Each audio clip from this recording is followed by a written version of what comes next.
What's going on, you guys? Nick Ciccone back again with another video. I hope you guys are all doing great and having a wonderful day. So for today's upload, it's the long-awaited video, the long overdue vid that I promised from the very beginning that the fans have been asking for a while. Yeah. Yep. Let's see the kicks. Let's see the kicks. Bring them out. Oh yeah. Well, today's video is about my sneaker collection. This is a video I've been wanting to do for a while. It's a video that I had planned from the very beginning when I wanted to start my channel, and now I'm able to do it.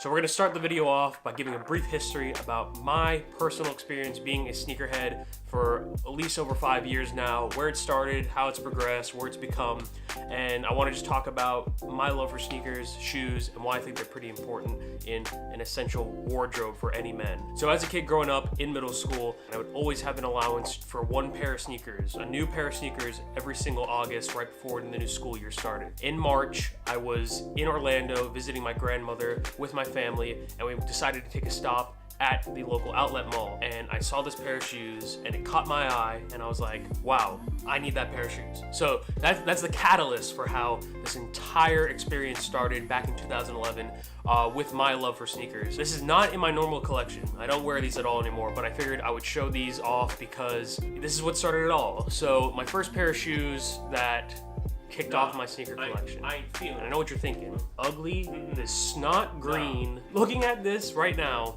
this is one of the ugliest shoes I've ever seen in my entire life. This is a Nike 6.0, and 6.0 used to be their action sports brand. And when I saw this shoe and I saw the 6.0 tab right here on the front of the tongue, I said to myself, I don't know what this thing is, but I want it, and I want anything else like it.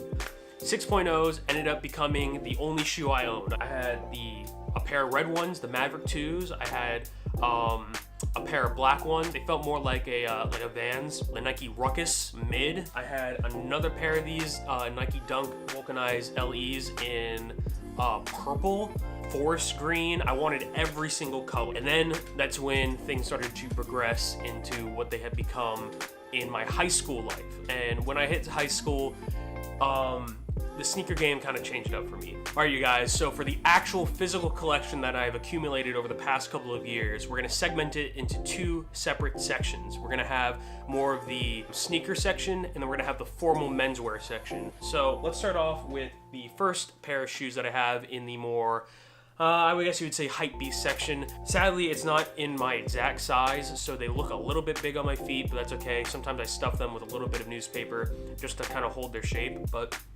first shoe we have is the Nike Flyknit Trainer Plus. Wow, this shoe is incredible. I purchased this thing in 2013. Sold out, I mean, immediately. And for a while, these things were like $500 on eBay. You can still find them on eBay or Grailed for a decent price, you know, average out about around $250, $300, depending on condition, depending on size. But I one day went onto the Nike store. I found these on there for retail price. They only had size 12 left. I said cop, scooped them up for $150. I've had them since. This is one of the most comfortable shoes I've ever owned. One of the flagship shoes that showed off Flyknit material in a really, really elegant way, I would say. It's simple design, simple colorway, and it's sought after. So this is the first runner I have up on my list. So the second and only other Nike I have isn't even really considered Nike. It's a Jordan, the Jordan Bred 1, 2008 edition, because Jordan 1s are the only ones that have the swoosh on it. Sadly, it does have the Jumpman air tags on the front on the tongue, but it's still a Bred shoe. I wanted Breds back in 2013 when they were going to retro them. They just retroed them again this year in 2017, I think. This is a shoe that I think everybody needs to own because it is timeless. This is a timeless sneaker that you can throw on formally, casually, you know, in shorts, in jeans, in dress pants. Dudes get married in these things. You see these on the streets. You see them at fashion runway shows. This is the 2008 DMP pack version.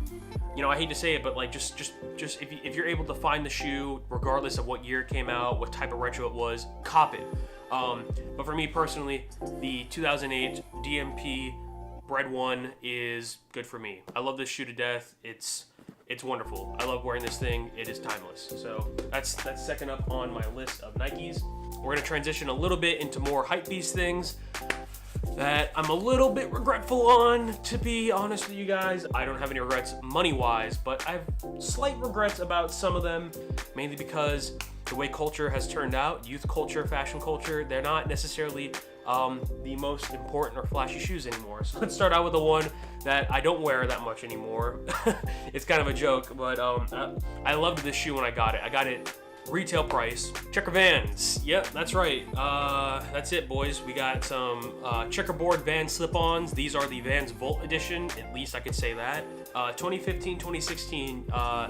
Jerry boys wore this thing out, and I'll tell you, I was a Jerry boy. I was a Jerry boy head to toe a lot of the times. You know, Rock and Fear of God was the thing, or various alternatives to Fear of God. But thankfully, I scooped these up on a website that still had them in stock. I'm sure these things are sold out on every website now, and you have to like pay resale for them, but I bet you resale isn't even that much, because I would say this shoe has reached its expiration date as well.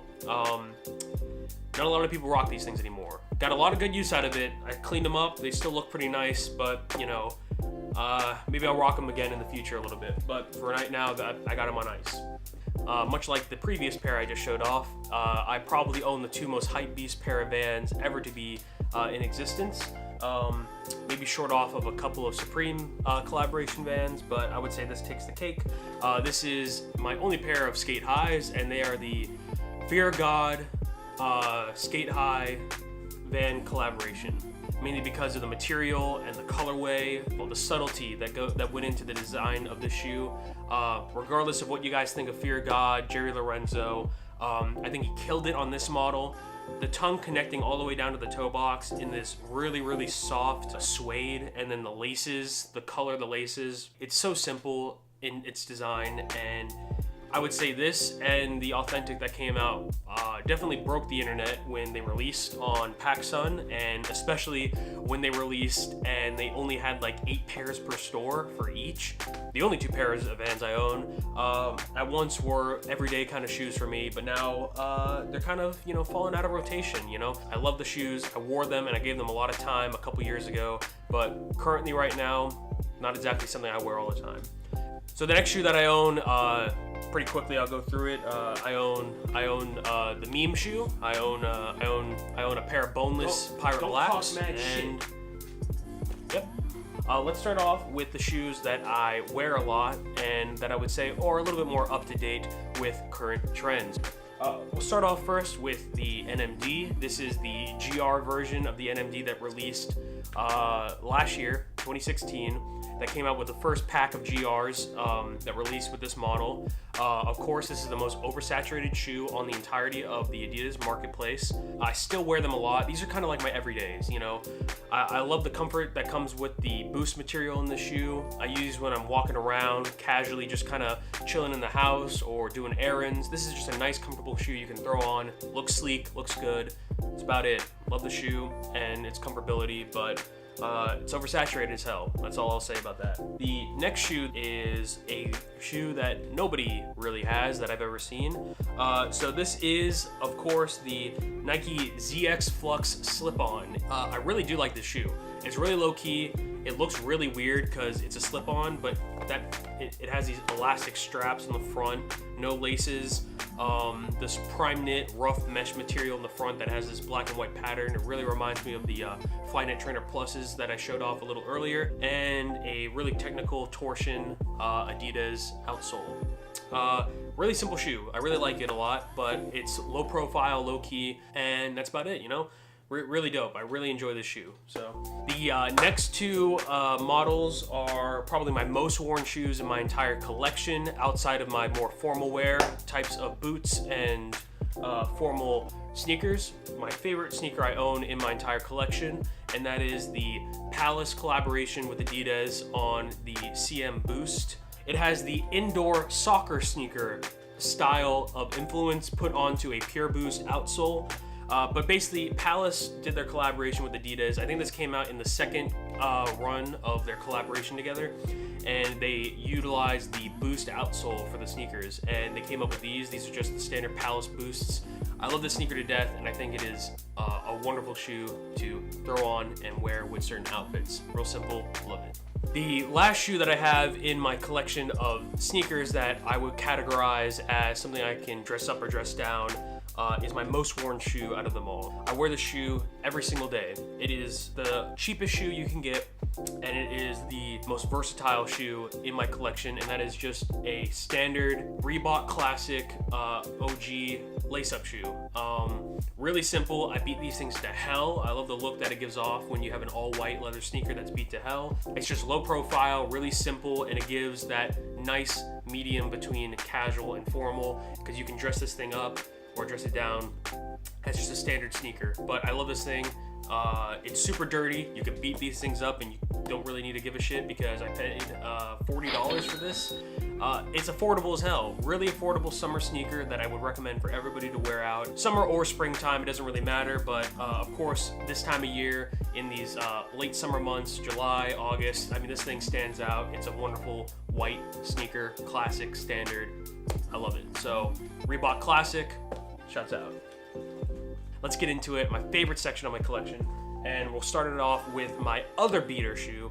We have the CDG or Comme des Garçons Converse collaboration. This is the first model that they did the collaboration with. My opinion, the best one. Besides, this is my favorite one. I love this shoe. I've had it for a very long time. You can still find these on like Nordstrom Rack or Barney's New York. They have, I think they still have this type of model with a single CDG heart in the middle there.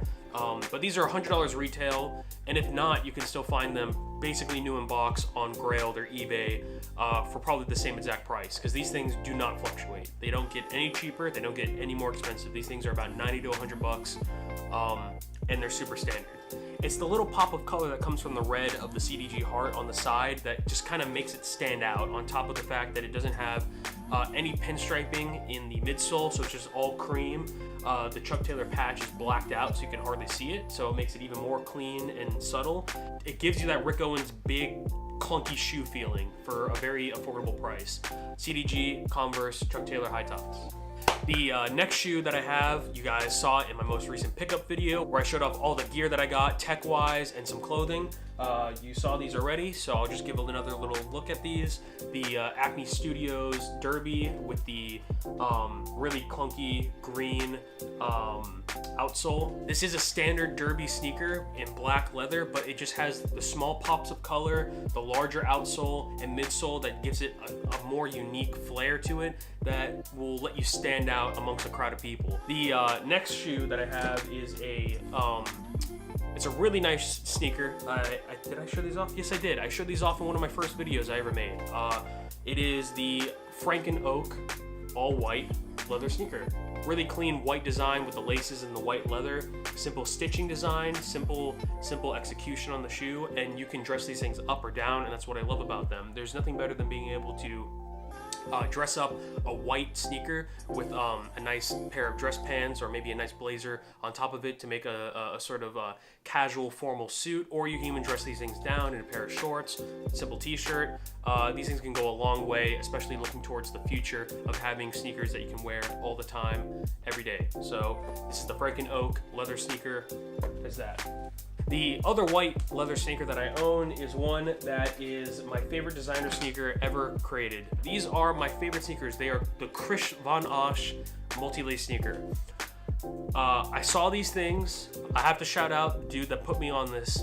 He was a huge inspiration for me growing up with Nike SBs, wanting to be into sneaker culture, into fashion, and that is Preston Boyer, aka PB, the Nike SB OG. He was one of the first guys to really embrace the mixture of the cultures of streetwear with Nike SBs and Jordans, and then mending them together with, you know, Balmain biker denim. Like he was one of the first guys I ever saw that did that, and he was like a huge influence to me. He bought these shoes, did an unboxing, and I said, I have to own them. I don't know where I'm gonna find them, but it is such a weird shoe I had to pick them up, and thankfully I did. It had such a weird look to it, such a high-end, off-putting look, that I just scooped them up. I was like, I need to have this shoe in my life, and I've had it ever since. I tried selling them when a lot of the buyers that I was selling it towards were like pulling out and not actually like pulling through and sending me the money for my PayPal, and they're like, I don't know, I'm iffy about it. I said, you know what, screw it. I took it off the listing, and I'm keeping them because I think this shoe means a lot to me. It really does mean a lot to me. It's one of the most diverse, versatile shoes I own. I wear it every once in a while. It's hard to wear them when it's hot outside, so usually during the winter months, I throw these things on, and they are by far the craziest shoes I own, and I love them. So, Chris Von Osh multi-lace sneaker.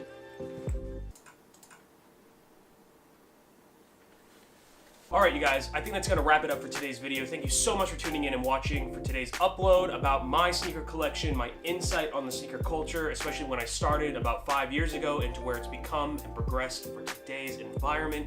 A lot of it's changed, and I think I've changed along with it, but I still love sneakers. I love shoes. I love anything about sneaker culture and fashion culture, so it's really cool to kind of get all this off my chest and talk about it with you guys, especially because I've been doing this for a very long time. So thank you so much for any feedback on my uploads recently. Also, make sure to check out any of my uploads on SoundCloud and iTunes for my podcast with my best friend Nate called Kendra and the Bagels. For any business inquiries, information, or questions, contact us at kendraandthebagels@gmail.com, and we will respond to you guys with anything you have to throw at us. Hate, love, whatever. So thank you so much for tuning in. I really appreciate it. Expect some more uploads coming out this week, and next week I'm going to have the conclusion to our Shenandoah National Forest and Pisgah National Forest vlog associated with my most recent road trip I took with my best friends. That's going to be wrapping up. I also just received my Pentax UC1 point and shoot camera. I will be doing a review of that camera and also comparing it to the Olympus Stylus Epic Zoom 80, which is the current point and shoot that I own right now, and comparing the image quality between the two of them and seeing which one takes a better photo, which one is best for the price, and where you can get steals on these little point and shoot compact cameras. So I really, really do appreciate any of you guys tuning in, giving me feedback. You guys are amazing. Thank you so much, and have a good one, all right?